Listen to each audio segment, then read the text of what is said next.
Hey guys, what's going on? So today we're going to be looking at becoming a master crafter in the Elder Scrolls Online, and we're going to go over every single benefit that this brings. So if you just started playing the Elder Scrolls Online, or if you just haven't looked into crafting too much, you're probably thinking, how do I get myself the best gear possible in this game? How do I get the strongest build I could possibly get? What do I need to do? Well, that's what I'm going to go over today. I'm going to show you guys how to become a master crafter in ESO, how you can make yourself the best weapons, armor, food, and potions, not only for yourself, but also for your friends and your guildmates. And you can also sell some of these items for quite a lot of gold. It's a lot easier than it sounds, so make sure you stick around to the end of the video to find out how. Okay, so let's just jump into it, guys. So crafting in ESO is an absolute game changer, and I'm not just talking about making stuff, I'm talking about being the one who has the absolute best gear in the game. You can always ensure you have the correct buffs, you're always ready to take on the toughest dungeons and trials. Plus, if you're a master crafter, you can hook up your entire friend group with some very overpowered items, make a ton of gold at the same time. Becoming a master crafter gives you access to one really powerful thing in the Elder Scrolls Online, and that is the ability to transmute your items to any trait you want at any time. So, if you have a weapon, it can get stronger if you make it the right trait. Say you have a dagger in a defending trait, which increases your armor, that's no good. You want to make it into something like sharpened, which makes you do extra damage.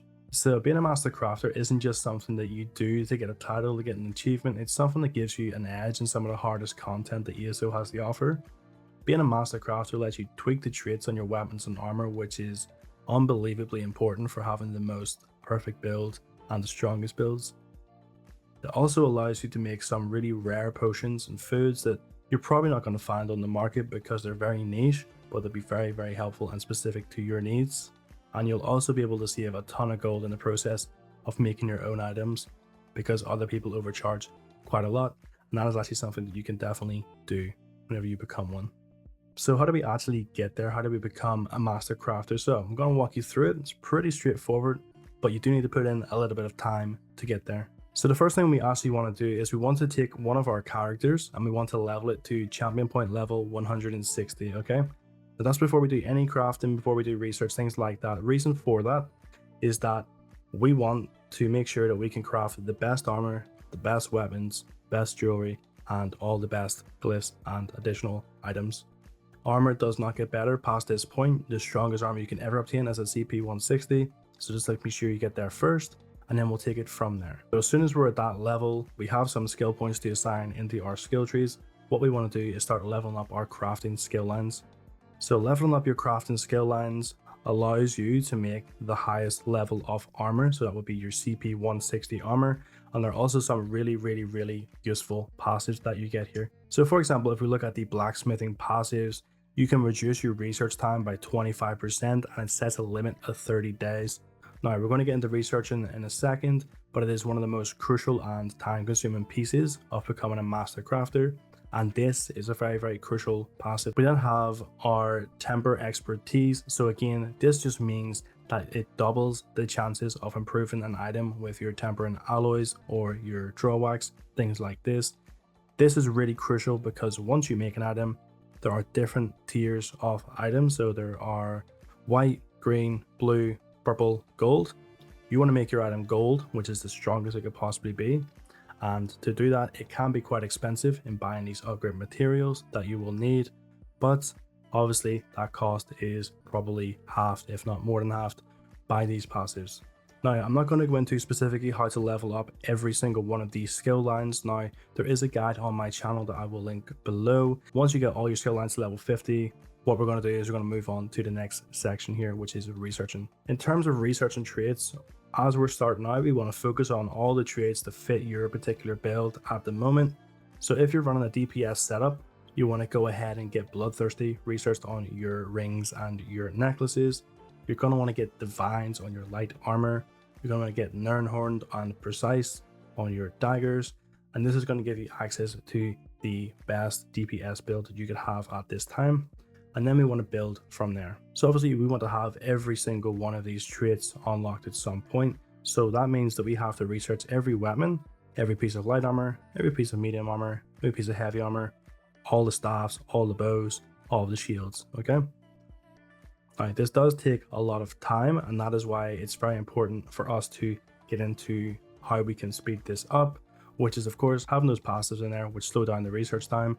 And also you can purchase things called the research scrolls. Okay, so there's something called an all research scroll, which means that if you're researching an item on an item bench, you can use this scroll and it's going to take 1 day off the time. So say it's going to take you over 30 days to research something, use this scroll, it's 29 days. You can use that on cooldown every day, essentially meaning if you use 15 of these, it's only going to take you 15 days instead of 30 days, which is a substantial time save. So very quickly, I'm going to go over how you actually research a trait. You just go to an anvil, anything like that.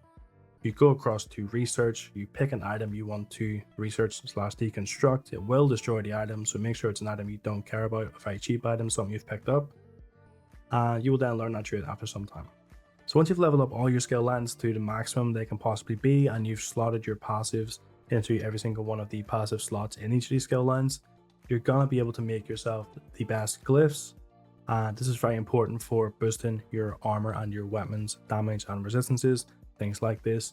You're also gonna be able to make yourself the best potions. You can make yourself some very niche potions, some potions that give you extra sustain, some magic damage, even the ability to be invisible. And this can all happen at once in one potion. You just need to get the ingredients to make it. In terms of food buffs, yeah, you can unlock some of the best recipes here. You can make them yourself. Some recipes are quite hard to find. Some foods you're going to struggle to find on a trader. So it's very, very effective to be able to make these yourself. So there's also a cosmetic aspect to being a master crafter. Now I'm going to go over this kind of briefly because it's not too important to the core message I'm trying to get across. It just is something to bring up because it is part of it.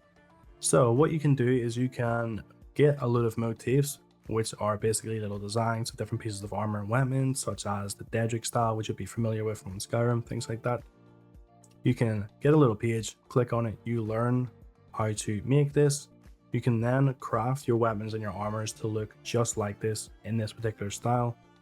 You can also, once you learn the motif, go to an outfit station and simply make any item you're wearing look like a Daedric piece of armor. If you're looking at giving this to someone potentially who doesn't have the money for motifs, like a friend, but they still want to look cool, you can go out of your way and craft them the armor that they need in the style and just give it to them and they will look like that, and that will be quite a nice thing to do. So at this point, what you should have done is you should have had all your skill lines maxed out. You should have put all your passive points into all of these skill lines. You should have researched everything. You should be constantly checking to see when your research is finished. You should be using your research cooldown scrolls, which you can obtain from the guild stores around ESO. You can buy them with crowns, but I would recommend buying them with in-game currency if you can. Once you have all of your traits, what I would be doing is then looking to build yourself the best armor. What I would also do is ensure that you have the right materials, which again, you can buy these on guild traders. You can go manually farm them. I have videos about how to get basically everything in the game on my channel, such as Nerncrux, things like this, important items. Once you have all your materials, what you can do is you can now go to any crafting table you want because you have access to build anything. You can go to the highest tier of armor, so a level 9 crafting table. Meaning you'll have to have researched 9 traits and every single piece of armor to actually craft this set. You can then make yourself the best armor. You can ensure while you're crafting it, you make it in the best trait. You can make it in the nicest style so you look cool. You can then go and add an enchantment to it, which makes it even more powerful. And you can then go and make sure you've got yourself a whole set of potions like Magicka potions, which increase the damage you do, the critical damage you do, how much sustain you have.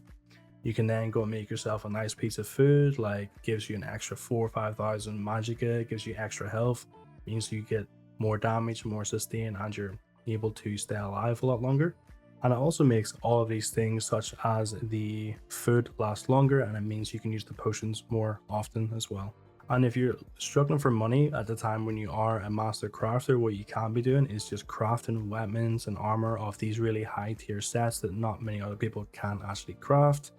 You can also be making items that are, for example, Nerncrux daggers and selling those, so other people who are trying to become a master crafter can buy those items and research them. Some nice profit to be made there. You can upgrade items to gold that would otherwise just be sitting there as a white piece of armor or a blue piece of armor, and that makes it worth more. You can make profit in the margins there quite a lot of things you can do when you become a master crafter. So there we are, becoming a master crafter in ESO is very worth it, and you'll not only become one of the more powerful players in ESO, but you'll have the satisfaction of being able to have made everything yourself, being able to know you don't have to rely on anyone else coming online, waiting for people to do things for you. You don't have to be able to pay extortionate amounts of gold for items because you can't find it anywhere else. You can do everything for yourself. You can also help out your friends whenever they need something. You can help out your guildmates. Anyone you see struggling, you can very generously help them out with your expertise and all the time you've invested to make their lives a little bit easier. So if you guys enjoyed this video, if you've got any questions, remember to leave a little comment down below. We will discuss them. I'll get back to you pretty quickly. Leave a like on the video if you did like it, and subscribe for more content like this, and I will see you in the next one.